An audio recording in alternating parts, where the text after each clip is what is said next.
ইরানকে পরমাণু ইস্যুতে চুক্তি করাতে চাপ অব্যাহত রেখেছে যুক্তরাষ্ট্র। গ্রিসের ক্রিট দ্বীপে অবস্থান করছে বিশ্বের বৃহত্তম রণতরী ইউএসএস জেরাল্ড আর ফোর্ড। এছাড়া সমুদ্রে ছড়িয়ে পড়েছে মার্কিন পঞ্চম নৌবহরের জাহাজ। ট্রাম্প প্রশাসনের এই বিশাল সামরিক উপস্থিতি তেহরানের ওপর মনস্তাত্ত্বিক চাপ তৈরির কৌশল বলে মনে করছেন বিশ্লেষকরা।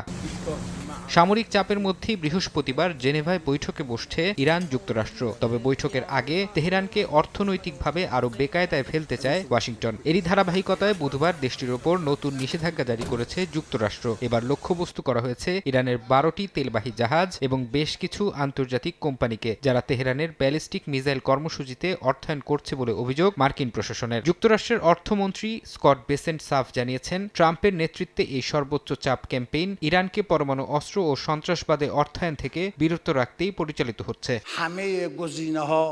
এদিকে ইরানের পার্লামেন্ট স্পিকার মোহাম্মদ বাঘের সরাসরি হুঁশিয়ারি দিয়ে বলেছেন, কোনো ধরনের প্রতারণা বা মিথ্যা তথ্যের ওপর ভিত্তি করে আক্রমণ চালানো হলে ইরান তার কঠোর জবাব দেবে। তিনি স্পষ্ট করে বলেন, তেহরান সম্মানজনক কূটনীতির পথে হাঁটতে রাজি, কিন্তু যুক্তরাষ্ট্র যদি আলোচনার টেবিলে বসে আঘাত করতে চায় তবে তাদেরকে ইরানের প্রতিরক্ষা বাহিনীর শক্তিশালী জবাবের মুখোমুখি পড়তে হবে।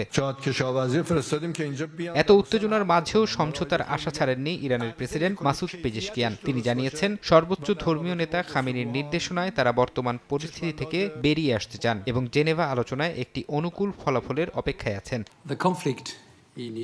ইরানের পরমাণু কর্মসূচি নিয়ে গভীর উদ্বেগ প্রকাশ করেছেন আন্তর্জাতিক পরমাণু শক্তি সংস্থা IAEA এর প্রধান রাফায়েল গ্রোসি। তিনি বলেন, ইরানের কাছে এখন পরমাণু অস্ত্র না থাকলেও মজুদ থাকা উপাদানগুলো যে কোনো সময় অস্ত্র তৈরিতে ব্যবহার হতে পারে। এই অনিশ্চয়তা যে কোনো মুহূর্তে মধ্যপ্রাচ্যের পরিস্থিতিকে সংঘাতের দিকে ঠেলে দিতে পারে বলে সতর্ক করেন তিনি। ফারহাদ চৌধুরী, সময় সংবাদ।